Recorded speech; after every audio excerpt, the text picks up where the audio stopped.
కుండపోత వర్షాల ప్రభావం బుడమేరులో మళ్ళీ నీళ్లు నిండుతున్నాయి. అయితే ప్రమాదం లేదు. ఎందుకు అంటే క్రిందటిసారి వరద రావడానికి కారణమైనటువంటిది ఏంటంటే అక్కడ ఆ బుడమేరు నీళ్లు కృష్ణానది లోపలికి వెళ్ళిపోవాలి.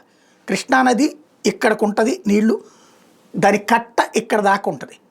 ఈ బుడమేరుకి సంబంధించినటువంటి కాలువ అంటే పోలవరం కాలువనే బుడమేరు కింద కన్వర్ట్ చేశారు. ఇది ఈ మధ్యలో నుంచి వెళ్ళి ఇక్కడ పడాలి. అయితే కృష్ణ నీళ్లు ఇక్కడ దాకా వచ్చేసినాయి. దీంతో ఈ నీళ్లు ఇక్కడ లోపలికి వెళ్ళలేవు కదా, ఎదురుతన్ని అక్కడే గండిపడినటువంటి పరిస్థితి. దానివల్లనే విజయవాడ మునగడం ఇబ్బంది ఎదురైనటువంటి. అయితే ఈ దఫా ఆ ప్రమాదం అయితే లేదు, కానీ ఓవర్ఫ్లో మాత్రం ప్రారంభమైంది. బుడమేరు కాల్వ నిండు గర్భిణిలా ప్రవహిస్తోంది. ఆ కాలువ తీరంలో గండ్లు పడితే కనుక ప్రమాదం, జాగ్రత్తగా ఉండాలి.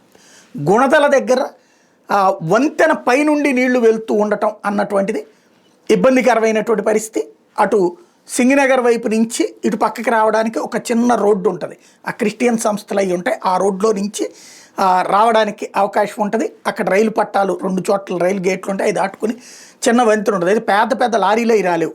అక్కడ రాగలిగేటటువంటి కార్ల వరకు రావడానికి, ఆ కారు కూడా ఒక కారు ఆ వంతెన ఎక్కిందంటే రెండో కారు అటు పక్కన వాళ్ళు ఆగిపోవాల్సిన పరిస్థితి ఉంటుంది. అట్లాంటి చిన్న వంతెన ఉంటాయి. ఆ వంతెన పైనుంచి నీళ్లు వెళ్తున్నాయి అన్నటువంటిది తాజా అంశం. ఓవరాల్గా బుడమేరు పొంగడం అయితే, బుడమేరు వరద వాటర్ అయితే ఉధృతంగా వెళ్తోంది. అది సేఫ్గా ప్రశాంతంగా వెళ్ళాలని కోరుకుందాం.